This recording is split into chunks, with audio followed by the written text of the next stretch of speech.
বন্দে মাতরম রাষ্ট্রগান বলা হচ্ছে, তার মানে এটা গান, মানে এটা কি? একটা শব্দের মধ্যে দিয়ে যদি ভারত মাকে আমি পুজো করতে চাই, তার জন্য একটা অদ্ভুত শব্দগুচ্ছ তৈরি হয়েছিল, সেটা হচ্ছে বন্দে মাতরম। বন্দে মাতরম যদি মন্ত্রই হয়, মন্ত্রটা সাধারণত এই সনাতন ধর্মের মধ্যেই আবদ্ধ। এই মুসলিমদেরই কেন প্রবলেম হতে লাগলো যে বন্দে মাতরমটা আমরা গাইবো না?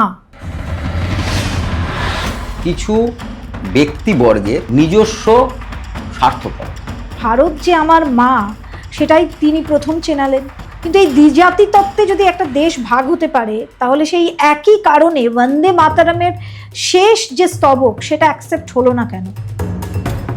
বেসিক্যালি যদি মাতার বন্দনা বা পৌত্তলিকতা থাকে, সেটা প্রথম দুটো স্তবকেও ছিল আর পুরোটাতেই ছিল। আর যদি এটাকে দার্শনিকভাবে বিচার করা হয়, তাহলে কোনো জায়গাতেই মাতার সেই অর্থে পৌত্তলিকতা নেই। খালি ওই একমাত্র ওইটুকুনি জায়গা যে তোমারই প্রতিমা গড়ি মন্দিরে মন্দিরে, এই দুটো লাইন ছাড়া আর কোথাও পৌত্তলিকতা নেই। বাকি সব জায়গাতেই একরকমের বর্ণনা করা হচ্ছে মাতা। এটা কি ব্যর্থতা নয় যে নেতারা ছিলেন তাদের? জাতীয় সঙ্গীতের যে মান এবং যে উচ্চতা, তার থেকে রাষ্ট্রগান আমরা মুখে বললেও একটু এক ধাপ হলেও নিচে কেন?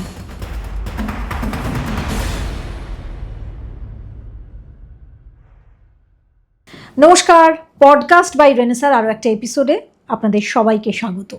আমি রেনেসা আপনাদের সঙ্গে। আর আজকে এই পডকাস্টে আপনাদের আমরা নিয়ে যাব অনেক দিন আগে, অনেকটা সময় আগে, 19 শতকের বাংলায়, যখন ভারতীয়রা নিজেদের একটা আইডেন্টিটি খুঁজছিল, নিজেদের একটা পরিচয় খুঁজছিল।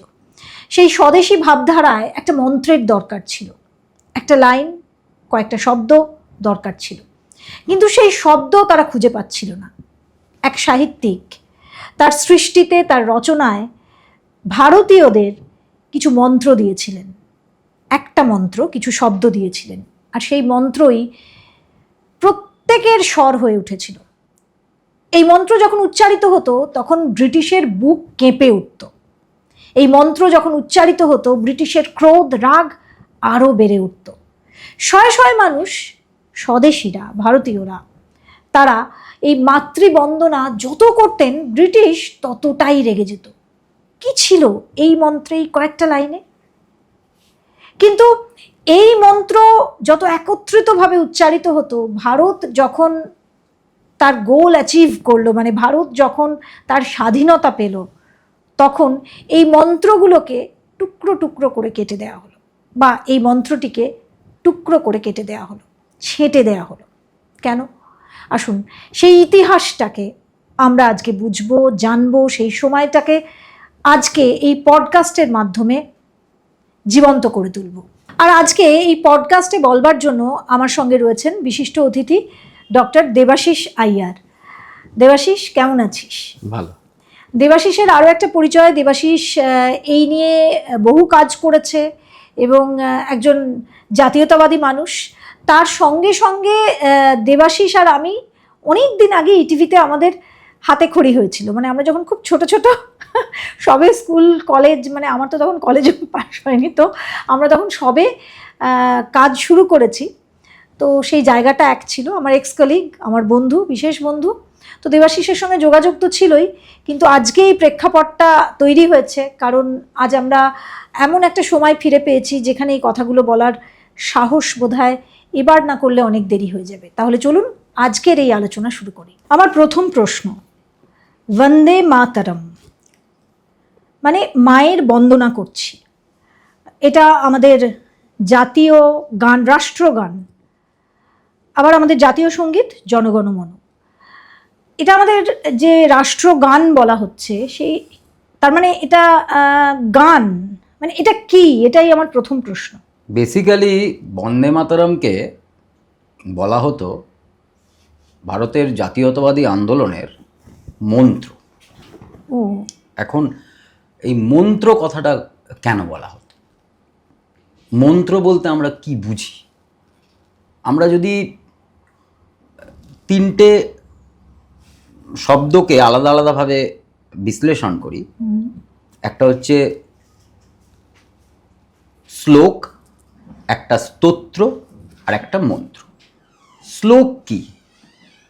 যে কোনো একটা ছন্দবদ্ধ পদ, সেটা মোটামুটি সাধারণত 2 লাইনের হয়, সেটা হচ্ছে শ্লোক।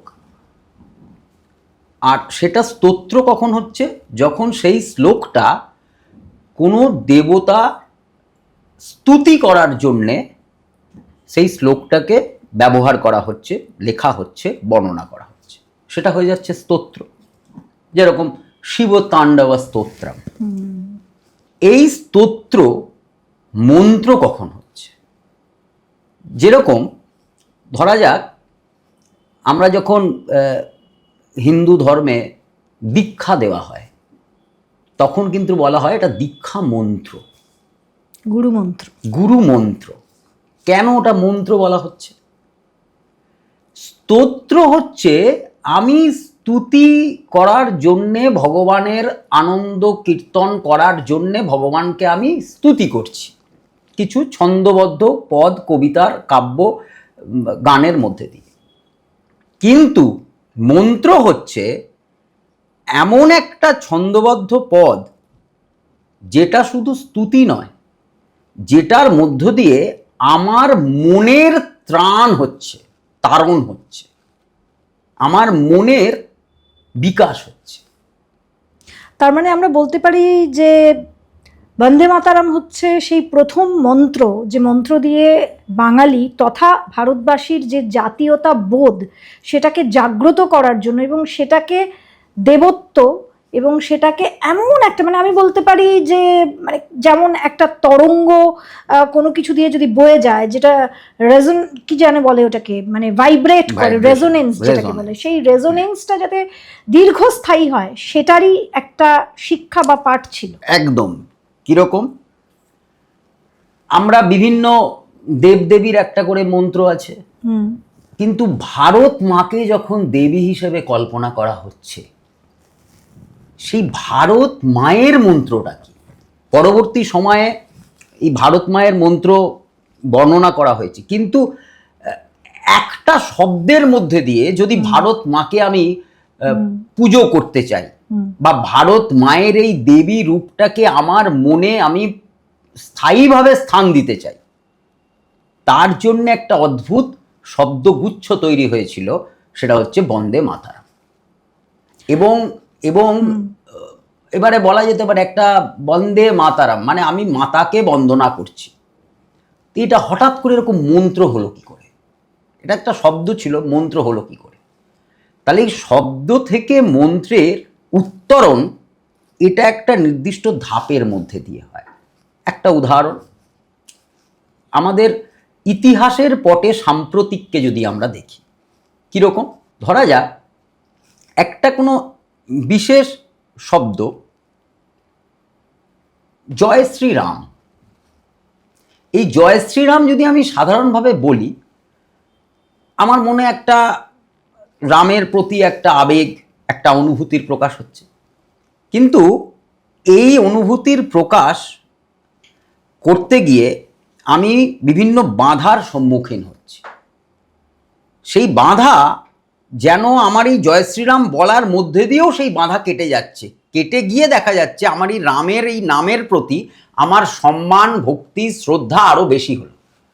কিন্তু এখানে আমার একটা প্রশ্ন, যে বন্দে মাতারাম যদি মন্ত্রই হয়, মন্ত্র শব্দটা সাধারণত আমাদের হিন্দুদের দেবতার সঙ্গেই জড়িত, আমরা মন্ত্র উচ্চারণ করি, এবং এই মন্ত্র অনেক ধরনের মন্ত্র থাকে, গুরু মন্ত্র থাকে, সাধারণ মন্ত্র থাকে, মহামৃত্যুঞ্জয় মন্ত্র আছে। তো মন্ত্রটা সাধারণত এই সনাতন ধর্মের মধ্যেই আবদ্ধ। কিন্তু যে সময় বঙ্কিমচন্দ্র এই মন্ত্র লিখলেন, সেই সময়টায় ভারতবর্ষে, সেই সময়টাতেও ভারতবর্ষে হিন্দু রয়েছে, মুসলিম রয়েছে, শিখ রয়েছে, ইসাই রয়েছে, এদেরকে নিয়েই রবীন্দ্রনাথ জনগণমন তিনি লিখলেন। কিন্তু এই যখন বঙ্কিমচন্দ্র এটা লিখছেন, তার মানে তখন প্রতিটা ধর্মের মানুষের কথা ভেবেই লিখছেন, এবং প্রতিটা ধর্মের মানুষ সেই সময় যে সাংস্কৃতিক বিপ্লব হয়েছিল, যদি আমরা এটা প্রথম সাংস্কৃতিক বিপ্লবের ধাপ প্রথম বলি, তাহলে তারাও উচ্চারণ করছেন বা তাদের মুখে উচ্চারিত হচ্ছে। তারা কি এটা অ্যাকসেপ্ট করেছিলেন? এটা একটা দীর্ঘ বিতর্কের জায়গা। কীরকম? প্রথম কথা, বন্দে মাতরমের লেখার যদি কালপর্ব আমরা দেখি তাহলে দেখা যাবে যেটা ডকুমেন্টেড 1875 বন্দে মাতরম, এবং সেই জন্যেই গত বছর 2025-এ 150 বছর পূর্তি হল। কিন্তু বন্দে মাতরম তথাকথিত আনন্দমঠ উপন্যাসের অংশ হিসেবে যদি বন্দে মাতরমকে দেখা হয়, তাহলে আনন্দমঠের প্রকাশ সাল হচ্ছে 1882, কিন্তু তার মানে তার আগে 1875-এ বন্দে মাতরম পৃথকভাবে বঙ্গদর্শনে বেরিয়েছিল এবং সেটাকেই কালখণ্ড দেখা হচ্ছে। এবারে এই যদি কালখণ্ডটাকে আমরা দেখি, তার ঐতিহাসিক গুরুত্ব হচ্ছে এই কালখণ্ডে মূলত ভারতে ইংরেজ বিরোধী আন্দোলন প্রবল হচ্ছে, যেটাকে ঐতিহাসিক লোকেরা, ইতিহাসকারেরা সংগ্রামী জাতীয়তাবাদী আন্দোলন বলছে। এই আন্দোলন প্রবল হওয়ার জন্যে তখন মূল শত্রু ইংরেজকে ধরা হচ্ছে। অথচ মজার বিষয়, বন্দে মাতরমের প্রেক্ষাপট হচ্ছে সন্ন্যাসী বিদ্রোহ। সন্ন্যাসী বিদ্রোহর মানে সাল কখন?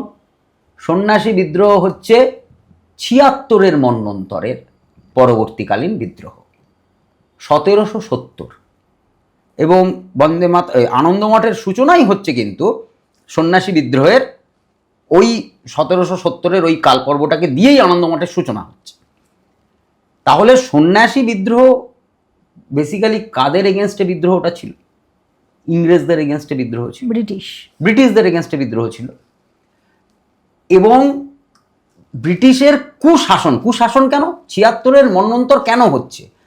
76-এর মন্বন্তর হচ্ছে তখন ব্রিটিশরা যে দ্বৈত শাসন ব্যবস্থা চালু করছে, সেই চালু করার পরে জমিদাররা, রাজারাজরা করের হার এত বাড়িয়ে দিচ্ছে যে সাধারণ মানুষ খেতে পাচ্ছে না। সেইখান থেকেই ওই মন্বন্তরের সূত্রপাত। এবং কেন সন্ন্যাসীরা বিদ্রোহ করলো, খুব ইন্টারেস্টিং বিষয়। কারণ সাধারণ মানুষ খেতে পাচ্ছে না, তার সঙ্গে সন্ন্যাসী বিদ্রোহের কি সম্পর্ক? ভারতীয় পরম্পরায়, বা শুধু ভারতীয় কেন বলবো, সারা বিশ্বের পরম্পরায় সন্ন্যাসীদের, মুসলিমের ভাষায় ফকিরদের বেঁচে থাকার উপায় হচ্ছে গৃহী লোকেরা তাদেরকে যে ভিক্ষা যেটাকে বলা হয় বা যে দান করা হয়, সেটা যেটা দেয় তাদের উপরে তাদের সংসার, মানে তাদের জীবন ধারণ চলে। তো সন্ন্যাসীরাও ঘুরে ঘুরে এইরকম দান সংগ্রহ করত। 76-এর মন্বন্তরকালীন সাধারণ গৃহীরা নিজেরাই খেতে পাচ্ছে না, তো সন্ন্যাসীদের কি করে দান দেবে? ফলে, এবং ওই সময় ইংরেজরা এমন একটা আইনের এমন বেড়াজাল তৈরি করেছিল যাতে এই সন্ন্যাসী ফকিরদের দান দেওয়া নিষেধ করে দেওয়া হয়েছিল। ফলে সন্ন্যাসীদের এর থেকে প্রবল বিদ্রোহ, রাগ তৈরি হয়েছিল। সেইখান থেকেই সন্ন্যাসী বিদ্রোহের সূত্রপাত। এবার সন্ন্যাসী বিদ্রোহ যখন সূত্রপাত, তখন সন্ন্যাসীরা যেহেতু সাধু, ভগবানের নাম কীর্তন করেন, ফলে তারা তো তাদের যাবতীয় কাজ, তাদের বিদ্রোহটাও তো ভগবানের প্রতি সমর্পিত হবে। সেই জন্যে সন্ন্যাসীরা কিন্তু যে বিদ্রোহ করছে, তাতে একটা মাতৃ যে শক্তি বা মাতৃমূর্তির যে কল্পনা করছে, সেটা কিন্তু ওই ভারত মায়ের কল্পনা, জগদ্ধাত্রীর কল্পনা। সেখান থেকেই বঙ্কিমচন্দ্রের এই ভাব এবং আনন্দমঠ তথা বন্দে মাতরমের উৎপত্তি। কিন্তু এই ব্রিটিশদের বিরুদ্ধে বিদ্রোহে স্বাভাবিকভাবেই সেই সময়কার সমস্ত নেতারা বা তাত্ত্বিক লোকেরা সবাই চাইছিলেন যে হিন্দু মুসলিম ঐক্য তৈরি হোক। তার জন্য রবীন্দ্রনাথও চেষ্টা করেছেন।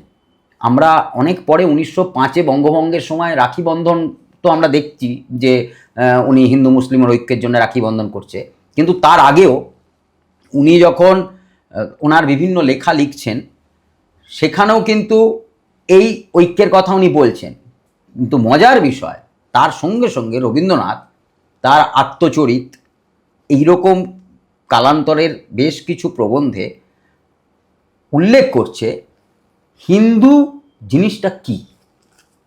সেখানে উনি কিন্তু হিন্দুকে একটা নির্দিষ্ট সম্প্রদায়, যেটাকে আমরা ধর্ম বলি, সেই নির্দিষ্ট ধর্মের গণ্ডিতে আবদ্ধ রাখছেন না। উনি উদাহরণ দিচ্ছেন, উনি বলছেন রেভারেন্ড কৃষ্ণমোহন গাঙ্গুলি ধর্মে খ্রিস্টান হইতে পারে কিন্তু জাতিতে হিন্দু। অর্থাৎ ভারতে জন্মগ্রহণকারী, ভারতীয় ভাবনায় জারিত যে কোনো মানুষই জাতিতে, যেটাকে পরবর্তী সময় কালচারাল আইডেন্টিটি বলা হয়, সেই কালচারাল আইডেন্টিটিতে কিন্তু হিন্দু। তাহলে খ্রিস্টানিটিটা কি? সেটা হচ্ছে সম্প্রদায়। সম্প্রদায় মানে আমার উপাসনা পদ্ধতি আলাদা। আরও উদাহরণ দিই, হিন্দুদের মধ্যে কেউ যদি রামকৃষ্ণ ঠাকুরকে তাদের আরাধ্য দেবতা বলে ভাবেন, তাদেরকে আমরা রামকৃষ্ণপন্থী বা রামকৃষ্ণাইট বলি। একজন রামকৃষ্ণ ঠাকুরকে আরাধ্য দেবতা ভাবছেন, একজন অনুকূল ঠাকুরকে ভাবছেন, একজন প্রভুপাদ শ্রীল প্রভুপাদকে ভাবছেন, তাহলে হিন্দুদের মধ্যেও তো এতগুলো সেক্ট তৈরি হচ্ছে। ঠিক সেইভাবে একজন মোহাম্মদকে ভাবছেন তাদের আরাধ্য, আল্লাহ আরাধ্য, মোহাম্মদ হচ্ছে তার রসুল, পয়গম্বর। ঠিক সেইভাবেই একজন গড তার আরাধ্য, তার পয়গম্বর বা মেসেঞ্জার জেসাস ক্রাইস্ট। তাহলে বেসিক্যালি আরাধ্যটা চেঞ্জ হচ্ছে, কিন্তু তার কিন্তু সেই রবীন্দ্রনাথই তো হিন্দু ধর্ম ত্যাগ করেছিলেন, ব্রাহ্ম হয়েছিলেন। রবীন্দ্রনাথ তো নিজেই বলছেন যে আমি ধর্মগতভাবে যদি ব্রাহ্ম হই কিন্তু আমি জাতিতে হিন্দু। তার মানে উনি হিন্দু ধর্ম ত্যাগ করেননি। ওনার ডেফিনেশন অনুযায়ী উনি হিন্দু ধর্মের মধ্যে একটা আলাদা পন্থা তৈরি করেছেন। সেই সময় শৈবাইট যদি পন্থা হয়, কেউ শিব পুজো করছে তারা শৈব, কেউ বিষ্ণু পুজো করছে তারা বৈষ্ণব, কেউ গণপতিকে পুজো করছে তারা গাণপত্য। তাহলে উনি ব্রহ্মের উপাসক, তাই উনি ব্রাহ্ম। এর পরের প্রশ্ন, বঙ্কিমচন্দ্র একটি মন্ত্র লিখলেন, কিন্তু সেই মন্ত্র স্বাধীনতার আগে বারবার উচ্চারিত হলো, জাতীয়তা বোধ জাগলো, ভারত বোধ জাগলো, এবং ভারত যে আমার মা সেটাই তিনি প্রথম চেনালেন। কিন্তু এই ঘটনার পর হঠাৎ করে তার শেষের যে স্তবকটা সেটা বাদ দিয়ে দেওয়া হলো কেন? এই বিষয়ে বলতে গেলে এই ভারত মায়ের কনসেপ্টটাকে আরেকটু ক্লিয়ার করা উচিত। কীরকম? ভারত মা, ভারত মাতৃভূমি, এটা কি প্রথম বঙ্কিমচন্দ্রই বলেছেন?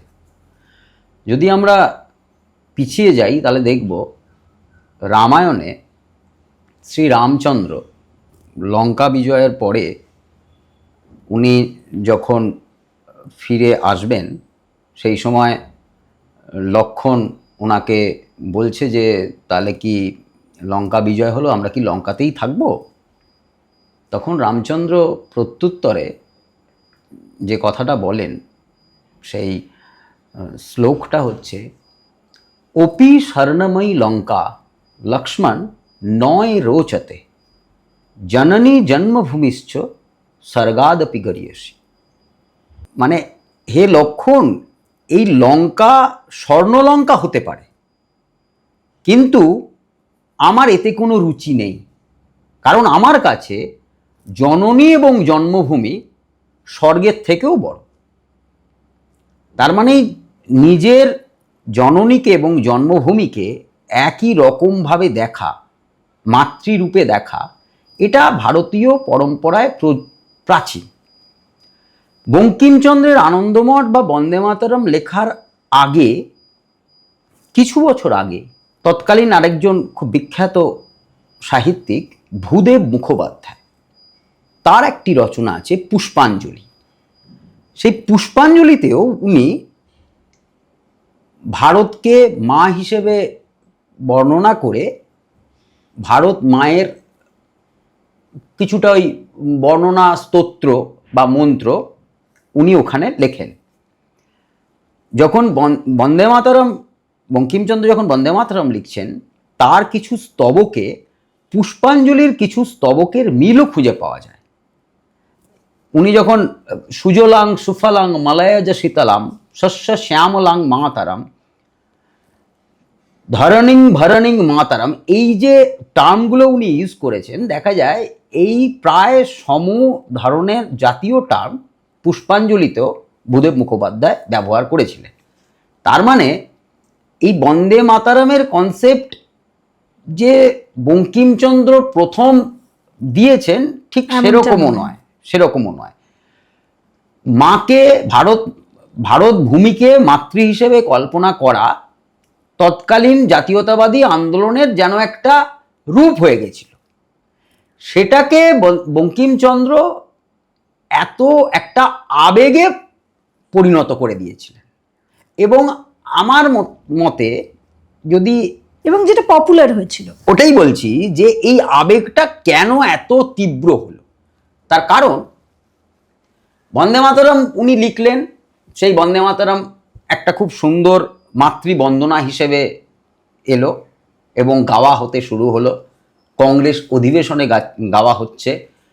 1896 কংগ্রেস অধিবেশনে রবীন্দ্রনাথ স্বয়ং বন্দে মাতরম গাইছে। 1901 কংগ্রেস অধিবেশনে গাওয়া হচ্ছে। 1905 কংগ্রেস অধিবেশনে সরলা দেবী বন্দে মাতরম গাইছে। কোনো মুসলিম নেতা তিনিই বন্দে মাতরম গেয়েছেন এরকম কোনো ঘটনার উল্লেখ করতে পারবে? প্রমিনেন্ট মুসলিম নেতা ওই সময় বন্দে মাতরম গিয়েছে আমার জানা নেই। তবে বন্দে মাতরম নিয়ে মূলত যে বিরোধিতা, সেই বিরোধিতাটা এসেছিল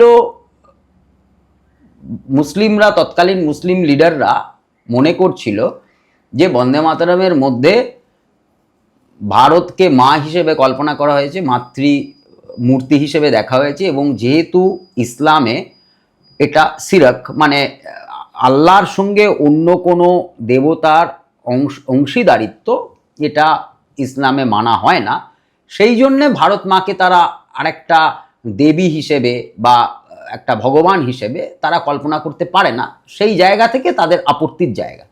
কিন্তু মজার বিষয়, বলা হচ্ছে প্রথম দুটো স্তবকের পরবর্তী স্তবকে এই মাতৃমূর্তিটা বেশিভাবে প্রকাশিত হয়েছে, কিন্তু প্রথম দুটো স্তবকেও তো মাকে বন্দনাই করা হচ্ছে, কিন্তু হিন্দু দেবদেবীর নাম নেই। হ্যাঁ, হিন্দু দেবদেবীর নাম তো পরবর্তী স্তবকেও ডাইরেক্টলি নেই। পরবর্তী স্তবকে হিন্দু দেবদেবীর বর্ণনা আছে কিন্তু নাম নেই।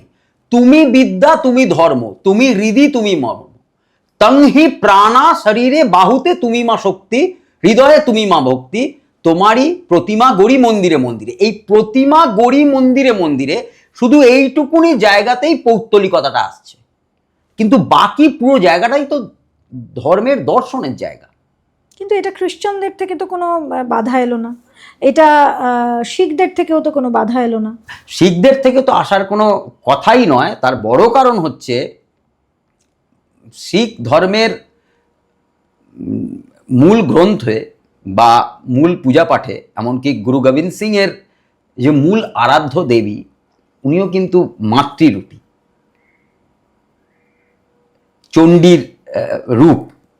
তো সেই হিসেবে শিখদের থেকে তো বাধা আসার কথা নয়। আর খ্রিস্টানদের থেকে বাধা আসেনি কারণ তুলনামূলক তাদের দৃষ্টিভঙ্গিটা অনেক উদার। আরও একটা বিষয় হতে পারে, সেটা হচ্ছে যেহেতু সেই সময় শাসকই ইংরেজ, ব্রিটিশ, তো শাসক এটা নিয়ে শুধু বরং তারা তো চাইছে হিন্দু মুসলিমের ভেতরের এই দ্বন্দ্বটাকে আরো উস্কে দিতে। সুতরাং তারা কেন বাধা দেবে, বরং তারা এখানে মুসলিমদেরকে একটু উস্কে দেবে, দিয়ে বলবে হ্যাঁ তোমরা এর প্রতিবাদ করো, যাতে, কারণ তারা তো তখন এই বাধাটা ঠিক সালটা কত হবে, মানে যখন থেকে এই বাধাটা শুরু হলো? মূলত 1905 বঙ্গভঙ্গ আন্দোলন। তার কারণ বন্দে মাতরম তার আগে গাওয়া হচ্ছে, কিন্তু ওই গান হিসেবেই যেন গাওয়া হচ্ছে, একটা প্রেয়ার সং হিসেবে গাওয়া হচ্ছে। 1905 যখন বঙ্গভঙ্গ আন্দোলন শুরু হলো, তথাকথিত রাজনৈতিকভাবে বন্দে মাতরমের প্রথম গান গাওয়া শুরু হলো, এবং দেখা যাচ্ছে তখন ব্রিটিশরা চাইছে যেভাবেই হোক বঙ্গভঙ্গ করবে বা বঙ্গভঙ্গ আন্দোলনকে দমাবে, এবং এরা ওই মানে যদি ওই ইতিহাসের পটে সাম্প্রতিক কালে আমরা দেখি যে আমাদের আগের মুখ্যমন্ত্রী মমতা দেবী রাস্তা দিয়ে যাচ্ছে, কেউ একজন জয় শ্রীরাম বলছে, তাতে উনি উত্তপ্ত হয়ে বিরোধ করছে, তাতে কিন্তু বাকিরা ওই জয় শ্রীরামের প্রতি বলাটা প্রাবল্যটা আরো বাড়িয়ে দিয়েছে। ঠিক একই ঘটনা সেই সময় বন্দে মাতরম কেউ বললেই ব্রিটিশ সেনা, সৈন্য, পুলিশ এরা গিয়ে তাদেরকে মারছে। ফলে তাদের এই বন্দে মাতরমের প্রতি আবেগটা যেন এই মারার পরে আরো বেড়ে গেল। তারা মনে করলো তুই এইটা বললে আমাদেরকে মারবি, আমরা আরো বেশি করে বলবো। এবং এই আবেগটাই একটা স্তবককে বা একটা ছন্দবদ্ধ পদকে মন্ত্রে আস্তে আস্তে উত্তরণ ঘটালো। এবং কিরকম উত্তরণ? এখন একজনকে বন্দে মাতরম বলার জন্যে চাবুক দিয়ে মারা হচ্ছে, তারপরেও সে বন্দে মাতরম বলছে। তার মানে চাবুক দিয়ে মারার পরে তার যে শারীরিক কষ্ট, বন্দে মাতরম ধ্বনি সেই শারীরিক কষ্টকে মিটিয়ে দিচ্ছে, তার মনকে কোনো একটা জায়গায় তারণ, মানে মনের উত্তরণ করছে। এরকম ভাবেও বলা যায় যে মৃত্যুসজ্জায় যে সমস্ত মানুষজন থাকেন, মানে একেবারে মৃত্যুর শেষ প্রান্তে, তখন বলা হয় যে ঈশ্বরের নাম নাও।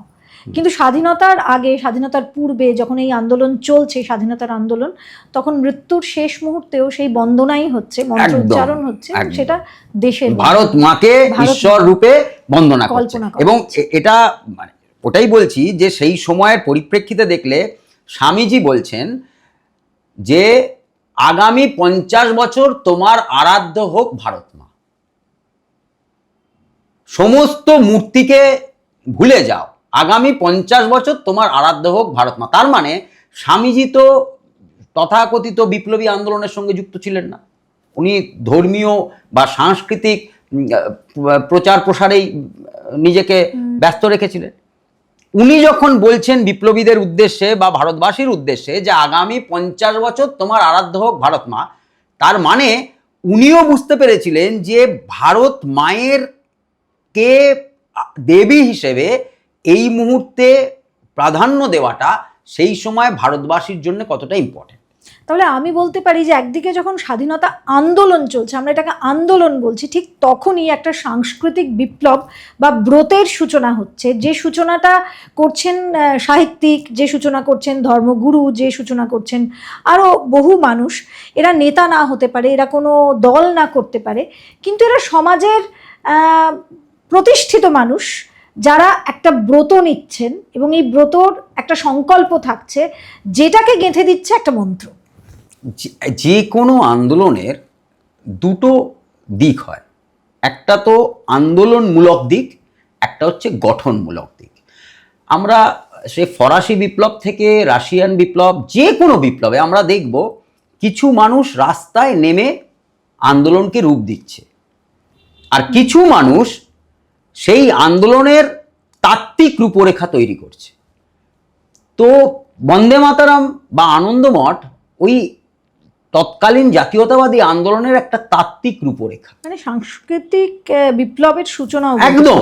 একদম সাংস্কৃতিক বিপ্লবের সূচনা। তার কারণ কি? তার কারণ হচ্ছে ওই রবীন্দ্রনাথের ওই কথাটাই, যে ভারতবর্ষ এই তথাকথিত যে বিভিন্ন সম্প্রদায়গুলো, তার মূল কিন্তু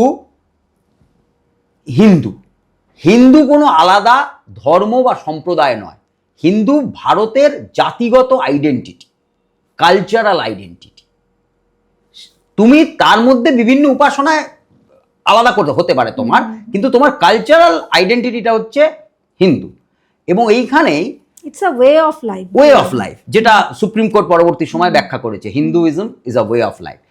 এবং এখানে আরো একটা কথা, যে হিন্দুত্ব বা রবীন্দ্রনাথ যখন রাষ্ট্র, নেশনের সংজ্ঞা দিচ্ছে, তখনও কিন্তু উনি সমাজকেন্দ্রিক সংজ্ঞা দিচ্ছে। রাষ্ট্রকে যে পাশ্চাত্য যেভাবে ডিফাইন করেছে সেইভাবে সংজ্ঞা দিচ্ছে না। ঠিক হিন্দুত্বটাও হিন্দুত্বর তথাকথিত রিলিজিয়ানের সংজ্ঞায় হিন্দুত্ব ফিট করে না। কেন ফিট করে না? যে কোনো রিলিজিয়ানের একটা রিলিজিয়াস স্ক্রিপচার থাকে, টেক্সট, যেরকম খ্রিস্টানদের বাইবেল, মুসলিমদের কোরআন। হিন্দুদের এরকম একটা রিলিজিয়াস স্ক্রিপচার কি আছে? নেই। বেদ, গীতা, পুরাণ কোনটা? সবগুলোই। তার মানে কোনো নির্দিষ্ট রিলিজিয়াস স্ক্রিপচার নেই, কোনো নির্দিষ্ট গড নেই। বাকি প্রত্যেকটা সম্প্রদায়ের একটা নির্দিষ্ট গড। যেরকম ধরা যাক, আমি যদি বলি রামকৃষ্ণপন্থীদেরও একটা রিলিজিয়াস স্ক্রিপচার কিন্তু হিসেব মতো আছে, সেটা হচ্ছে রামকৃষ্ণ কথামৃত। তারা ফলো করছে রামকৃষ্ণ মতকে, তাই তাদেরকে রামকৃষ্ণপন্থী বলা যেতে পারে।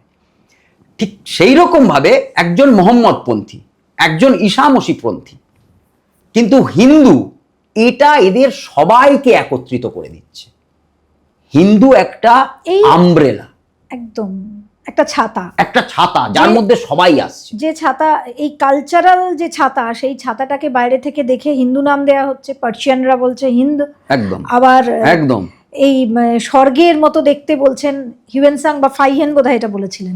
তো পরিব্রাজক যারা আসছেন, ইনভেডার্স যারা আসছেন, তারা দেখছেন, বর্ণনা করছেন, সেখান থেকেই নাম হলো হিন্দু। একদম একদম। তো সেই হিন্দ বা হিন্দু, এই এই এই ছাতার তলায় থাকতে পরবর্তীকালে এত অসুবিধা হলো কেন? কেন এটা মানে হিন্দু মুসলিম দ্বন্দ্বে পৌঁছে গেল? এবং প্রথম কথা, এই মুসলিমদেরই কেন প্রবলেম হতে লাগলো বা সমস্যা তৈরি হলো যে বন্দে মাতারামটা আমরা গাইবো না, আমাদের গাইতে গেলে সমস্যা। আমরা বহু কি বলবো রিলস দেখি, আপ বন্দে মাতারাম কা 2 লাইন বলিয়ে, সে বলছে না আমি বলবো না, আপ যাইয়ে मैं नहीं बोलूंगा। ऐसा क्यों? এর মূলত কারণ সেটা হচ্ছে কিছু ব্যক্তিবর্গের নিজস্ব স্বার্থপরতা বা ধান্দা। কিরকম? ধরা যাক এখন মুসলিম ধর্মে আল্লাহর সঙ্গে কাউকে অংশীদার করা এটা ওদের নিষেধ। কিন্তু তাদেরকে যদি ঠিকভাবে বোঝানো হতো যে হিন্দু ধর্মেও কিন্তু বলা হয়েছে একম সদ বিপ্রা বহুদা বদন্তি, মানে সে এক, তাকে আমরা বিভিন্ন নামে ডাকি। তাহলে হিসাব মতো তো সেই ইসলামের একেশ্বরবাদেরই কথা এটা, বা খ্রিস্টানদেরও সেই একেশ্বরবাদেরই কথা। উপনিষদ তো তাই বলছে একদম। তো তাহলে তো হিন্দু, খ্রিস্টানিটি, মুসলিমের মধ্যে, ইসলামের মধ্যে পার্থক্যটা কোথায় হলো? কোনো পার্থক্য নেই। তার মানে কিছু মানুষ ওই কিছু মুসলিমদেরকে এমনভাবে মোটিভেট করছে, এবং সেটা বেসিক্যালি রাজনৈতিক কারণ এবং ভোগ দখলের জন্য। মানে তুমি ওকে যদি মেরে হটিয়ে দাও, তাহলে তুমি ওর জায়গাটা দখল করতে পারবে। বন্দে মাতারাম অনেক আগে থেকে উচ্চারিত হচ্ছে, এবং সেটা প্রত্যেকটা স্বদেশী ভাবনার মানুষজন যারা দেশের জন্য লড়াই করছেন, প্রাণ দিচ্ছেন, তাদের শেষ এবং প্রথম মন্ত্র। কিন্তু যখন স্বাধীনতা আলটিমেটলি আমরা পেলাম, তখন বন্দে মাতারাম কি কোথাও পিছিয়ে গেল? এবং জনগণমন সেটার অ্যাকসেপ্টেন্সটা অনেকটা বেশি হলো এবং ভারতের জাতীয় সঙ্গীত হিসাবে স্বীকৃতি পেল। আর অপরটি হলো রাষ্ট্রগান। আমরা মুখে না বলি, আমরা যে সময়টা পেরিয়ে এসেছি, আমাদের ছোটোবেলাতেও আমরা দেখেছি জাতীয় সঙ্গীতের যে মান এবং যে উচ্চতা, তার থেকে রাষ্ট্রগান আমরা মুখে বললেও একটু এক ধাপ হলেও নিচে। কেন? তার মূল কারণ হচ্ছে যে কোনো জায়গাতেই কোনো একটা জিনিসের উচ্চতা তৈরি পিছনে একটা রাজনৈতিক প্রভাব থাকে। তো যেহেতু জাতীয় সঙ্গীত বা জনগণমনের পিছনে রাজনৈতিক সাপোর্টটা বেশি ছিল, শাসক দলের সাপোর্টটা বেশি ছিল, সেই জন্যে এটার মর্যাদাটা অনেক বেশি হয়ে গেছে। কিন্তু বন্দে মাতরমের বহুগামী প্রভাব, মানে এর চারিদিকে ভার্সেটালিটি ছড়িয়ে যাওয়া, এটা জনগণমন থেকে অনেক বেশি। তার কারণ প্রথম কথা, জাতীয়তাবাদী আন্দোলনের মন্ত্র বন্দে মাতরম, এবং যিনি জনগণ মনর রচয়িতা রবীন্দ্রনাথ ঠাকুর, তার রচনার মধ্যে বন্দে মাতরম কতটা প্রভাব ফেলেছিল এটা যদি আমরা দেখি, তাহলে দেখব আমরা পঞ্চকবি বলতে যাদেরকে বোঝাই, রবীন্দ্র, নজরুল, ডিএল রয়, রজনীকান্ত আর অতুল প্রসাদ। এবং দেখা যাবে এদের টাইম পিরিয়ডটা, পঞ্চকবির টাইম পিরিয়ডটা মোটামুটি একই। এবং এই সময়ে এই পঞ্চকবি তারা দেশাত্মবোধক যে রচনাগুলো লিখেছিল, যেটাকে স্বদেশ গীতি পর্যায়ের রচনা বলা হয়, তার প্রত্যেকটা রচনার মধ্যে অদ্ভুতভাবে বন্দে মাতরম লুকিয়ে আছে। আমি উদাহরণ দিচ্ছি। 1896 সালে রবীন্দ্রনাথ লেখেন ভারত লক্ষ্মী, ওই ভুবন মনোমোহিনী। এই পুরো গানটা যদি আমরা শুনি, দেখব ছত্রে ছত্রে ভারত মাতার বন্দনা, মায়ের একটা রূপকে কল্পনা করে, লক্ষ্মী রূপকে কল্পনা করে বন্দনা। আচ্ছা, এরপরে অতুল প্রসাদের ওঠো গো ভারত লক্ষ্মী, ওঠো আদি জগত জন পূজ্যা, এখানেও ভারতকে লক্ষ্মী রূপে বর্ণনা। দ্বিজেন্দ্রলাল রায়ের বঙ্গ আমার জননী আমার ধাত্রী আমার আমার দেশ, বা ভারত আমার যেখানে মানব মেলিল নেত্র, এখানেও দেখা যাচ্ছে ভারতকে সেই মাতৃরূপে বর্ণনা করে ডিএল রায় বলছে। ধনধান্যে পুষ্পে ভরা আমাদের এই বসুন্ধরা, সেখানেও তাই। 1910 সালে রবীন্দ্রনাথ লিখছে ভারত তীর্থ। এই ভারত তীর্থ খুব পপুলার, রবীন্দ্রনাথের পপুলার একটা কবিতার মধ্যে পড়ে। তার কারণ বিশেষ করে বামপন্থীরা এই কবিতাটি নিয়ে খুব বেশি চর্চা করে। কেন করে? এখানে উনি বলছেন, হেমোর চিত্ত পূর্ণ তীর্থে জাগরে ধীরে, এই ভারতের মহামানবের সাগর তীরে। এই কবিতাতেই উনি একটা লাইনে বলছেন, হেথায় আর্য হেথা অনার্য হেথা দ্রাবিড় চীন, শক হুন্দল পাঠান মোঘল এক দেহে হলো লীন। এসো হে আর্য এসো অনার্য হিন্দু মুসলমান, এসো এসো আজ তুমি ইংরাজ, এসো এসো খ্রিস্টান, এসো ব্রাহ্মণ সূচি করি মন ধরো হাত সবাকার। এইটা কমিউনিস্টদের খুব ভালো লেগে গেছে, যে এখানে রবীন্দ্রনাথ দেখছো কীরকমভাবে হিন্দু মুসলমান খ্রিস্টান সবাইকে এক হতে বলছে, ব্রাহ্মণকে সূচি করি মন করে সবাই হাত ধরতে বলছে, একটা সাম্যবাদী চিন্তাভাবনা রবীন্দ্রনাথ দিচ্ছে। খুব ভালো, খুব বাস্তব কথা। কিন্তু রবীন্দ্রনাথের এই ভারত তীর্থের শেষ স্তবকটা যদি আমরা পড়ি, সেটা এড়িয়ে যাওয়া হয়, সেটা সামনে আনা হয় না। সেখানে রবীন্দ্রনাথ বলছেন, মার অভিষেকে এসো এসো তরা, মঙ্গল ঘট হয় নিজে ভরা, সবার পরশে পবিত্র করা তীর্থ নীরে, আজি ভারতের মহামানবের সাগর তীরে।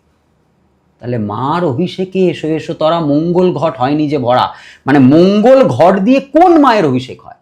সেই তো হিন্দু দেবীরই অভিষেক হয়। তার মানে রবীন্দ্রনাথ কিন্তু এই কবিতায় এত হিন্দু মুসলমান খ্রিস্টান সবার মিলনের শেষে গিয়ে বলছে, এই মিলন তখনই সম্ভব যখন তুমি এই ভারত মায়ের হিন্দু দেবীর অভিষেকের জন্য মঙ্গল ঘট নিয়ে তোমরা একসঙ্গে আসতে পারবে। রবীন্দ্রনাথকে ব্যাখ্যা তার মানে ভুল করা হয়।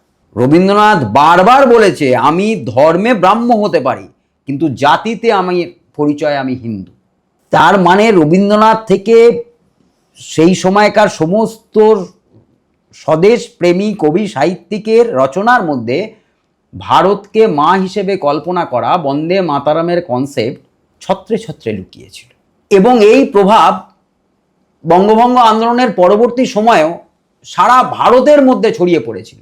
1907 যখন বিদেশে ভিকাজি কামা ভারতের ত্রিবর্ণরঞ্জিত পতাকা করছেন, ওর মাঝখানে কিন্তু উনি বন্দে মাতরমের সিম্বল লাগাচ্ছেন। তার মানে শুধু ভারতে নয়, ভারতের বাইরে ছড়িয়ে পড়েছে। ভারতের পতাকার মানে যখন ভারত স্বাধীন হয়নি কিন্তু ভারতের পতাকা তৈরি হয়েছে, তখনও তো বন্দে মাতরমকে ব্যবহার করা হচ্ছে। সেটাই তো, মানে ভারতের জাতীয়তা পতাকা হিসেবে যেটাকে ভাবা হচ্ছে তার মধ্যে বন্দে মাতরম। আচ্ছা, আরও মজার বিষয়, বন্দে মাতরমের প্রভাব সারা ভারতে কীরকম পড়েছিল আমরা জানি। সেই সময় সংগ্রামী জাতীয়তাবাদের 3 বড় নেতা, লাল বাল পাল, লালা লাজপত রায় পাঞ্জাব, বাল গঙ্গাধর তিলক মহারাষ্ট্র, বিপিন চন্দ্র পাল বাংলা। বন্দে মাতরম বাংলা থেকে যাচ্ছে। বিপিন চন্দ্র পালের সঙ্গে তৎকালীন দক্ষিণের বিখ্যাত কবি সুব্রমণ্যম ভারতীর পার্সোনাল যোগাযোগ ছিল। বিপিন চন্দ্র পালের এই বন্দে মাতরম উনি সুব্রমণ্যম ভারতীকে পাঠান। সেখান থেকে অনুপ্রাণিত হয়ে সুব্রমণ্যম ভারতী তামিলে বন্দে মাতরমের একই রূপে ভারত মাতাকে বন্দনা করে উনি কবিতা লিখছেন। বন্দে মাতরমের অনুপ্রাণিত হয়ে বাল গঙ্গাধর তিলক মহারাষ্ট্রে যে আন্দোলন করছে বা বন্দে মাতরমের এই স্লোগানটাকে উনি পপুলার করছেন। শিবাজি উৎসব করছে, গণপতি উৎসব করছে, তখন বন্দে মাতরমের স্লোগানকে উনি পপুলার করছেন।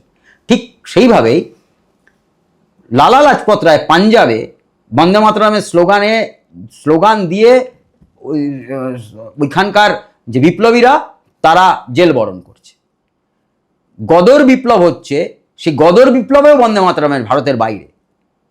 তার মানে বন্দে মাতরমের প্রভাব সেই সময় ভারতের বিভিন্ন, শুধু বাংলা নয়, ভারতের উত্তর থেকে দক্ষিণ, পূর্ব থেকে পশ্চিম এবং ভারতের বাইরে সর্বত্র ছড়িয়ে পড়েছিল এবং সব সম্প্রদায়ের মানুষ এটাকে অ্যাকসেপ্ট করেছিল। সমস্ত সম্প্রদায় অ্যাকসেপ্ট করেছিল, শুধুমাত্র মুসলিম সম্প্রদায়ের যেহেতু এবারে সেটাও পড়ে, হ্যাঁ অবশ্যই পড়ে, কিন্তু তাও আমি বলবো হয়তো সেই সময় আন্দোলন চলাকালীন দেখা গেছে, হতেই পারে কিছু ব্যক্তিগত কোনো মুসলিম ছেলে বন্দে মাতরম বলেই থাকতে পারে, কিন্তু মুসলিমদের যে বড় নেতা তারা ওই তাদের নেতৃত্বকেও তো বাঁচাতে হবে। সেই নেতৃত্ব বাঁচানোর জন্যে এই বন্দে মাতরমের প্রবল বিরোধটা করেছিল। কিন্তু আমার মনে হয় যখন এটা মানে স্বাধীনতার স্বাদ যখন আমরা পেতে শুরু করব, এরকম একটা আশা জাগলো, যখন থেকে জিন্নাহ আর একটা দেশের দাবি জানাতে শুরু করলেন, তখন থেকেই বোধহয় বা তার কিছু আগের থেকেই এই বিরোধিতাটা শুরু হলো, তাই কি? বিষয়টা যদি দেখা যায় যে 1905-এও বঙ্গভঙ্গের পরেও বন্দে মাতরমের পুরো স্তবক গাওয়া হবে না প্রথম দুটো স্তবক গাওয়া হবে, এই নিয়ে আলোচনা চলছিল। এবং 1905-এর বঙ্গভঙ্গ আন্দোলনের সময় কিন্তু মুসলিমরা পুরো বন্দে মাতরম গাইতে অস্বীকার করছে। তার কারণ 1905-এর আন্দোলনের স্লোগান হয়ে গেছিল বন্দে মাতরম। তাহলে মুসলিমরা বলছিল আমরা এই স্লোগানটাই দেবো না, পুরো গানটা তো ছেড়ে দাও, স্লোগানটাও দেবে না তারা। তখন তাদের জন্যে তৎকালীন কংগ্রেস নেতৃত্ব আলাদা করে বলল যে ঠিক আছে, হিন্দুরা বন্দে মাতরম বলো, মুসলিমরা আল্লাহু আকবার বলো। কিন্তু বন্দে মাতরম তো কোনো ঈশ্বরের, এইটাই তার মানে, ওটাই বলছি যে এই যে বলে প্রথম দুটো স্তবক পরবর্তী স্তবক, বেসিক্যালি যদি মাতার বন্দনা বা পৌত্তলিকতা থাকে সেটা প্রথম দুটো স্তবকেও ছিল আর পুরোটাতেই ছিল। আর যদি এটাকে দার্শনিকভাবে বিচার করা হয় তাহলে কোনো জায়গাতেই মাতার সেই অর্থে পৌত্তলিকতা নেই।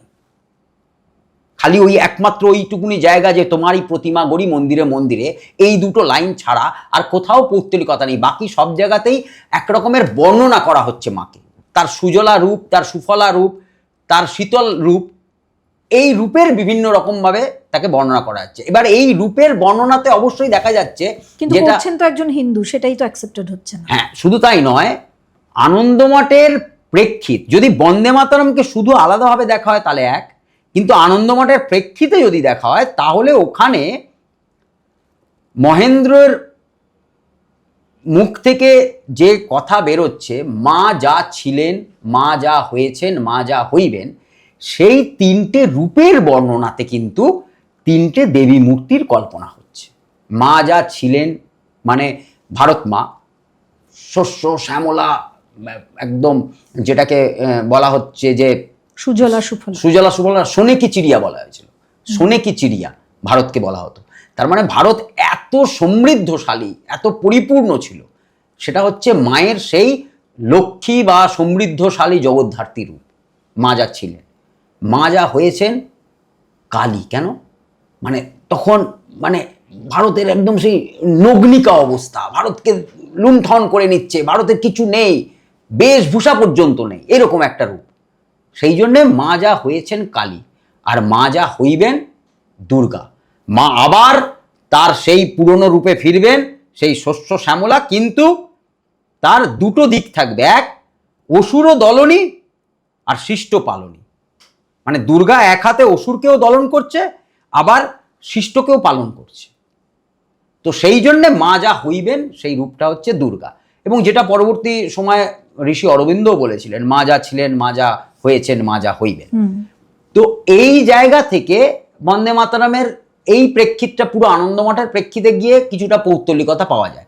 কিন্তু যদি শুধু গানটাকে দেখা হয় তাহলে ওই দুটো লাইন ছাড়া কিন্তু সে অর্থে কোনো পৌত্তলিকতা পাওয়া যায় না।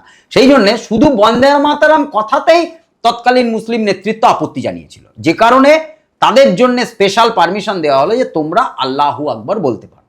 তো ফলে এই বিরোধটা চলছিল। এটাতে রবীন্দ্রনাথ তো প্রবলভাবে চেষ্টা করেছিলেন 1905-এ এই রাখি বন্ধন বা অন্যান্য আনুষঙ্গিক উৎসবের মধ্যে দিয়ে যদি ঐক্য তৈরি করা যায়, কিন্তু মুসলিম নেতৃত্বরা সেটা চাইছিল না। তার কারণ তাদের ফিলিংস হচ্ছিল যে আমি যদি আলাদা মুসলিম আইডেন্টিটিটা বজায় না রাখতে পারি তাহলে ভারতের শাসনভার আমি পাবো না। কারণ এখানে হিন্দু সংখ্যাগরিষ্ঠ, তাহলে যদি কখনো ভারত স্বাধীন হয় তাহলে হিন্দু মেজরিটির ভারতে স্বভাবতই হিন্দু প্রধানমন্ত্রী হবে, প্রধান হিন্দু হবে।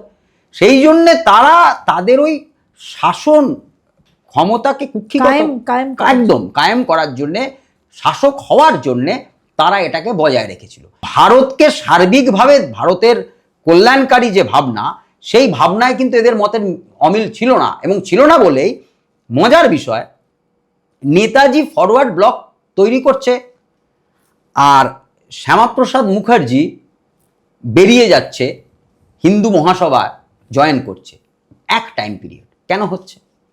তার মানে সেই সময় নেহেরুর প্রবল প্রতিপত্তিতে নেতাজি শ্যামাপ্রসাদ কেউ কংগ্রেসে টিকে থাকতে পারছে না।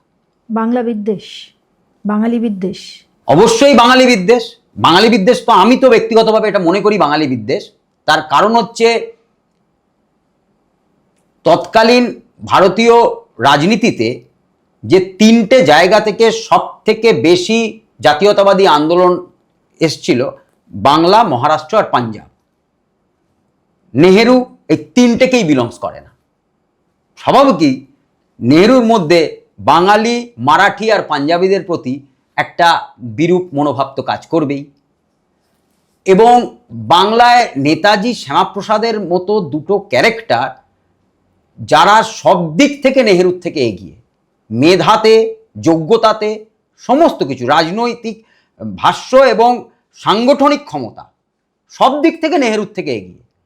শুধুমাত্র নেহেরুজি মহাত্মা গান্ধীর ব্যাকিংটা পেয়েছিলেন। সেই জন্যে শ্যামাপ্রসাদ বা নেতাজিকে কংগ্রেস ছেড়ে বেরিয়ে যেতে হয়েছিল। কিন্তু বন্দে মাতরমের জন্য এরা কতটা লড়েছিলেন? হ্যাঁ, শ্যামাপ্রসাদজি তো লড়েছিলেন। নেতাজি সুভাষচন্দ্র বসুর লড়ার সময় পিরিয়ডটাকে আমাকে দেখতে হবে। নেতাজি সুভাষচন্দ্র বসুর লড়ার সেরকম সুযোগ পাচ্ছেন না। কেন পাচ্ছেন না? আবার লড়েও ছিলেন বটে। কীরকম লড়েছিলেন? যখন বন্দে মাতরমের এই পুরো স্তবক নেওয়া হবে না প্রথম দুটো স্তবক নেওয়া হবে, এই নিয়ে যখন তর্ক হয়েছিল, তখন রবীন্দ্রনাথকে নেতাজি পার্সোনালি চিঠি লিখেছিলেন যে গুরুদেব, আপনি যেহেতু, নেতাজি জানতেন যে রবীন্দ্রনাথকে নেহেরুজি একটু মানেন বিভিন্ন কারণে, শান্তিনিকেতনের সঙ্গে ইন্দিরা গান্ধীর একটা যোগাযোগ, বিভিন্ন কারণে। তো নেতাজি রবীন্দ্রনাথকে চিঠি লিখেছেন যে গুরুদেব, আপনি নেহেরুজিকে বলুন যে বন্দে মাতরমের পুরোটাই যেন রাখা হয়, ওরকম প্রথম দুটো স্তবক করে বন্দে মাতরমকে যেন না কাটা হয়। তো তার মানে নেতাজিরও ইচ্ছে ছিল যে বন্দে মাতরম পুরো হোক। কিন্তু আমরা দেখব নেতাজি মানে যেটাকে মহা নিষ্ক্রমণ বলা হয়, সেই টাইম পিরিয়ডের পরে তো বাকি ঘটনাগুলো ঘটছে। বন্দে মাতরমে রাখা হবে কিনা তারপরে এইগুলো নিয়ে পার্লামেন্টে ডিবেট, বা 1950-এ যখন ফাইনাল গণপরিষদে বন্দে মাতরমকে কিভাবে রাখা হবে, কতটা রাখা হবে, যখন ফাইনাল ডিসিশন নেওয়া হচ্ছে, তখন নেতাজি কোথায়?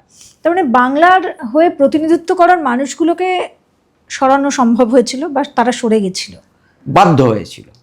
কিন্তু নেতাজি একদম ভারতের বাইরে গিয়ে একটা আন্দোলন তৈরি করতে চাইলেন, আর শ্যামাপ্রসাদজি ভারতে থেকে কংগ্রেসের প্যারালাল একটা আন্দোলন তৈরি করতে চাইলেন।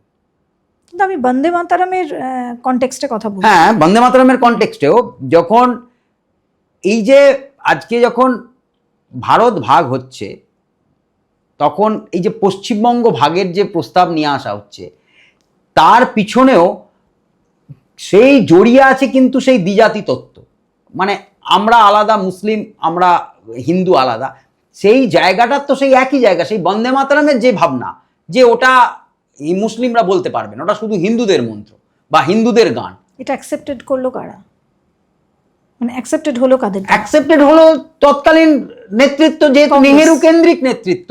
নেহেরু কেন্দ্রিক নেতৃত্বটাকে ওই সর্বধর্ম সমভাব, সর্বধর্ম সমন্বয়ের এরকম একটা কনসেপ্ট থেকে এরকম একটা, সেখানে এই নেহেরুর মন্ত্রিসভায় স্বরাষ্ট্রমন্ত্রী সর্দার বল্লভভাই প্যাটেল। বিষয়টা হচ্ছে এখন সর্দার বল্লভভাই প্যাটেল হয়তো ডিসিপ্লিনারি গ্রাউন্ডে উনি ওটাকে মেনে নিয়েছেন, যে ঠিক আছে, যখন সবাই চাইছে, গণপরিষদ চাইছে, একা তো নেহেরু তো একা বলছেন না, একটা পুরো টিম গণপরিষদে সবাই চাইছে, যেখানে রাজেন্দ্র প্রসাদ বলছেন যে বন্দে মাতরমের এই এতটা নেওয়া হোক, জাতীয় স্তোত্র হিসেবে বন্দে মাতরমকে মান্যতা দেওয়া হোক, এবং জাতীয় সঙ্গীতের সমানভাবে দুটোকে একই মর্যাদা দিয়ে রাখা হোক। এই জায়গাতেই আমার প্রশ্ন, যে নেহেরু একা তো ছিলেন না, তার চারপাশে বহু মানুষ ছিলেন যারা সেই সময় নেতৃত্বের একেবারে ওপরের স্তরে ছিলেন। তারা চাইলে কিন্তু এটা আটকাতে পারতেন। তার কারণ যে তখন জিন্নাহ তিনি একটা আলাদা রাষ্ট্রের দাবি করেছেন, মুসলিম লীগ একটা আলাদা রাষ্ট্রের দাবি করেছেন, এবং সেই রাষ্ট্র আলটিমেটলি তারা পেয়েও গেছেন, এবং ভারতের আগেই তারা স্বাধীন হয়েছে। যদি ভারত স্বাধীন হয়ে গেল, তাহলে ভারতের ওই দেশের মানে প্রধান ধর্ম হলো মুসলিম, কারণ সেটা দ্বিজাতি তত্ত্বেই ভাগ হলো। কিন্তু এই পারে যারা থাকলেন, যারা সর্ববৃহৎ, সেই অংশটা যারা পেল, তারা নিজেদের কোনো ধর্ম স্থির করতে পারলো না, তারা সবাইকেই এখানে রেখে তো দিল। কিন্তু এই দ্বিজাতি তত্ত্বে যদি একটা দেশ ভাগ হতে পারে, তাহলে সেই একই কারণে বন্দে মাতরমের শেষ যে স্তবক, সেটা অ্যাকসেপ্ট হলো না কেন? এটা কি ব্যর্থতা নয় আমাদের যে নেতারা ছিলেন তাদের? নাকি কোথাও দুজন বাঙালি, একজন কবিগুরু রবীন্দ্রনাথ ঠাকুর এবং ঋষি বঙ্কিমচন্দ্র চট্টোপাধ্যায়, এই দুজন বাঙালিকে কোথাও মেনে নেওয়া অসম্ভব ছিল, তাই একজনকে স্থান না দেওয়া ছাড়া আর কোনো উপায় ছিল না? কারণ তিনি তো একটা গাছের মতো, একটা বৃক্ষ, তার চরণতলে আমরা সবাই বসে রয়েছি। আর আরেকজন আরো একটু আগে, এবং সেখানে কোথাও একটা ধর্মীয় লাইন এসে গেছে, তাই এটাকে বাদ দিয়ে দাও। এটাকে অ্যাকসেপ্টেড করানোর চেষ্টাটাই হলো না, এটাও কি বলতে পারি? ঠিক সেইভাবে এটাকে ব্যাখ্যা করা হয়তো যাবে না, তবে প্রথমটা ঠিক যে সেই সময়ে স্বাধীনতা পাওয়ার পরে এখন গুছিয়ে তারা সংসার করতে চাইছে। মানে ভারতে প্রত্যেকে ক্ষমতার সংসারটা করতে চাইছে। তো এখন এই ছোটখাটো বিষয় নিয়ে দ্বন্দ্বে সময় অতিবাহিত করবে কেন? তাই যা হোক, একটা তো আপাতত করে দাও। এবং যে কারণে এই বিতর্ক তখন চলছে বলেই 1950-এ গণপরিষদে ডক্টর রাজেন্দ্র প্রসাদ এই সিদ্ধান্তই এলো যে দুটো সমান, জাতীয় স্তোত্র, জাতীয় সঙ্গীত দুটো সমান মর্যাদা, কিন্তু আমরা জাতীয় সঙ্গীত হিসেবে জনগণ মনকে নিচ্ছি। তার কারণ একটা অদ্ভুত যুক্তি, তার কারণ নাকি মিলিটারি ইনস্ট্রুমেন্টে এটা খুব ভালোভাবে বাজানো যায়, যেটা বন্দে মাতরম যায় না, এবং সেটা সত্যি। যেহেতু মিলিটারি কুচকাওয়াজ হবে, প্যারেড হবে, এই সমস্ত জায়গাতে বন্দে মাতরমটা বাজানো যাবে না ইনস্ট্রুমেন্টে, সেখানে জনগণ মন খুব সহজে বাজানো যাবে, সেই জন্য এইটাকে জাতীয় সঙ্গীত হিসেবে নেওয়া হচ্ছে। কিন্তু মর্যাদা দুটো সমান। কিন্তু মজার বিষয়, যদি আমি দেখি যে কারণে, যদিও যে জায়গায় জনগণ মন অধিনায়ক জয় হয়ে বলে যে স্তবক দুটো নেওয়া হয়েছে, সেই স্তবকে কোনো অসুবিধে নেই, কিন্তু যে কবিতা থেকে এই স্তবক দুটো নেওয়া হয়েছে সেটা 1911-তে রবীন্দ্রনাথ লিখেছিলেন ভারত বিধাতা। এই ভারত বিধাতা কবিতার প্রথম 5টি স্তবকের কবিতা।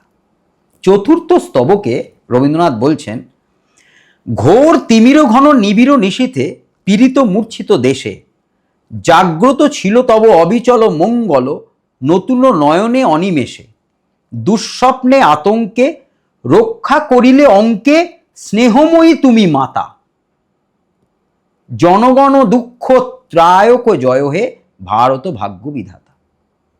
তার মানে ভারত বিধাতা কবিতাতেও রবীন্দ্রনাথ কিন্তু সেই ভারত মায়েরই কল্পনা করছে, যে জায়গা থেকে জনগণমন নেওয়া হয়েছে। তার মানে এটাও খুব বাজে লজিক যে এটার মধ্যে ওই মাতৃ কল্পনা আছে বলে বন্দে মাতরমকে নেওয়া যাচ্ছে না। আসলে সেই মানুষ দুটো তো বেঁচে ছিলেন না, তাই নিজেদের গানের এবং এই কারণেই ওই সময় মানে বঙ্কিমচন্দ্র মারা যাওয়ার দীর্ঘদিন ততদিনে হয়ে গেছে, বঙ্কিমচন্দ্র বা বঙ্কিমচন্দ্রের সাহিত্যকে সাপোর্ট করার লোক স্বাভাবিকভাবেই কমে গেছে। বরং তখন ঠাকুর পরিবার বাংলা তথা ভারতের রাজনৈতিক এবং সামাজিক জীবনে প্রবল প্রতাপশালী পরিবার, এবং রবীন্দ্রনাথের ওই মহিরুহের মতো বটগাছের মতো, তো ফলে তাই তাকে বাদ দেওয়া যায় না, কোনোভাবেই সেটা সম্ভব ছিল না। কিন্তু এই দুটো যদি সমমর্যাদার হয়, ভারতের প্রথম রাষ্ট্রপতি যদি একথা বলে থাকেন, পরবর্তীকালে আমরা দেখছি আমরা জাতীয় সঙ্গীতের কিন্তু কোনো সুর বা অন্যভাবে তাকে বিকৃত করতে পারি না, এটা কনস্টিটিউশন ওয়াইজ পানিশেবল একটা অফেন্স। কিন্তু বন্দে মাতারমকে দেখ, আমরা যখন বড় হচ্ছি আমরা এআর রহমানের বন্দে মাতারম শুনেছি, বন্দে মাতারমকে কতভাবে গাওয়া হয়েছে। বন্দে মাতারমের কোনো কপিরাইট মানে সুরের, যদিও রবীন্দ্রনাথই এই সুরটি দিয়েছিলেন, সেটা কোনো কি বলবো, সেটা কি সেভাবে রক্ষা করাই হলো না। তাহলে এই যে ঢিলে ঢালা মনোভাব, এই যে একটা অদ্ভুত অদ্ভুত আচরণ, একটা বৈরিতা, জাতীয় সঙ্গীত যদিও দুজন বাঙালিরই সৃষ্টি এবং এই সুরও রবীন্দ্রনাথেরই সৃষ্টি, অদ্ভুত একটা বৈরিতা তৈরি করা হলো এবং কোথাও হাত গুটিয়ে বসে থাকা হলো যে যা করো বন্দে মাতারমের সঙ্গে করো। সেটা বন্দে মাতারমের রচয়িতা ঋষি বঙ্কিমচন্দ্র বলে, তিনি একজন বাঙালি বলে, নাকি এমন একটা স্পেস সেই সময় স্বাধীনতার পূর্ববর্তী সময় থেকেই তৈরি হয়েছিল 1945-এর পরে, ভারতের জাতীয় হিরো, ভারতের, আমি তো এক ধাপ এগিয়ে অবশ্যই এই মঞ্চেই বলবো যে জাতির জনক যদি গান্ধীজি হন, কেন নেতাজি নন? তো ভারতের জাতির জনকের মধ্যে বা ভারতের জাতীয় হিরোদের মধ্যে যদি একজন অন্যতম হিরো, তিনি তখন মিসিং, তাকে পাওয়া যাচ্ছে না, তিনি নেই ভারতের মানচিত্রে, তিনি আর নেই। তিনি ফিরেছিলেন ফেরেননি এই কোনো বিতর্কে আমরা যাচ্ছি না, কিন্তু তিনি তখন নেই। চিত্তরঞ্জন দাস নেই। ভারতের স্বাধীনতা আন্দোলনের অগ্রণী ভূমিকায় যারা ছিলেন সেই বাঙালি মুখগুলো আর তখন নেই। তাই বাংলার এই দাবি, বাংলার এই সৃষ্টিটাকে যেভাবে হোক রেখে তো দিয়েছি, এবার এটাকে নিয়ে তোমরা যা খুশি করো, এরকমটা হয়েছিল কি? মানে এটা বল যাকে যে যেমনভাবে আর কি লাথি মারতে পারে না, শুধু বাঙালি কারণটা আমার মনে হয় না। তাহলে রবীন্দ্রনাথকে তো নেওয়া হয়েছে, রবীন্দ্রনাথ বাঙালিরও ঊর্ধ্বে দেবাশিস। হ্যাঁ, সেটা ঠিক, কিন্তু বন্দে মাতরমের অ্যাপিলটা সর্বভারতীয় ক্ষেত্রে ছিল। কিন্তু তার সুর কেন চেঞ্জ করা হলো? এবারে তার কারণ হচ্ছে বন্দে মাতরমের যদি কে সুর করেছে এ নিয়েও বিভিন্ন বিতর্ক দ্বন্দ্ব আছে। যদু ভট্টের সুর, রবীন্দ্রনাথের সুর, আলটিমেটলি কোন সুরটাকে নেওয়া হবে। এখনো যে বন্দে মাতরম গাওয়া হচ্ছে সেই সুরটা কতটা একদম পারফেক্ট পুরনো সুরটাকে মেনটেন করা হচ্ছে, তো হয়তো সেটার কোনো সার্বিকভাবে কোনো কিছু ফিক্স করা হয়নি বলেই এই সমস্যাটা, যেটা জনগণ মনের ক্ষেত্রে ফিক্সড করে দেওয়া হয়েছিল, যেটা এত জাতীয় সঙ্গীত হিসেবে এটা এত সেকেন্ডের মধ্যে গাইতে হবে, তাহলে তার তাল লয়টা এরকম থাকলেই এটা এত সেকেন্ডের মধ্যে গাওয়া সম্ভব। সেই জন্য ওটা মোটামুটি একটা ফিক্স করা হয়েছিল। কিন্তু সেটা বন্দে মাতরমের ক্ষেত্রে যেহেতু ওই জাতীয় সঙ্গীত হয়নি বলে এটা মোটামুটি একটা স্তোত্র হিসেবে, স্তোত্র মানে দুটোই তো গান, দুটোই তো সমমর্যাদার। হ্যাঁ, মর্যাদা, কিন্তু এটাকে স্তোত্র হিসেবে বর্ণনা করা হচ্ছে, ওই যে স্তুতি, ভারত মায়ের স্তুতি, তো এই স্তুতি হিসেবে বর্ণনা, জাতীয় স্তোত্র বলা হচ্ছে, স্তুতি হিসেবে বর্ণনা করছে বলে 1975-এর পরে যখন এমার্জেন্সি এবং এমার্জেন্সির পরে যখন সেকুলারিজম শব্দটা সংবিধানে অ্যামেন্ডমেন্ট করে ঢোকানো হলো, তারপর থেকেই এই রাষ্ট্রগানের ওপরে যে একটা সত্ত্ব থাকে বা কপিরাইট থাকে, যদিও তুই বলছিস যে সেইভাবে এটা ছিল না, মানে কোন সুরে গাওয়া হবে, এই সুরটা অ্যাকসেপ্টেড হবে কি হবে না এগুলো ছিল না, কিন্তু এটার উপরে কেউ জোরও দেয় না। 1950-এর গণপরিষদে যখন বন্দে মাতরমকে জাতীয় স্তোত্রের মর্যাদা এবং সমমর্যাদা দেওয়া হলো জাতীয় সঙ্গীতের সঙ্গে, তখন মোটামুটি কিছু ডিসিশন তো নেওয়া হয়েছিল, যেরকম ওই সপ্তকোটি বলা হবে না কোটি কোটি বলা হবে, তখন কিন্তু বলা হয়েছিল যে সময়ের সাপেক্ষে এই চেঞ্জটা কনসিডারেবল। ঠিক সেই রকমভাবে সেই সময় এক রকমের পার্টিকুলার এক ধরনের সুরকে বলা হলো যে মোটামুটি এই সুরে গাওয়া যেতে পারে, একটা মোটামুটি রূপরেখা দেওয়া হয়েছিল, কিন্তু একদম জাতীয় সঙ্গীতের মতো পুরোপুরি ফিক্স করে দেওয়া হয়, কিছুটা ফ্লেক্সিবিলিটি ছিল। মুসলিমরা তাদের জন্য একটা দেশ চাইলো, তারা দেশ পেয়ে গেল।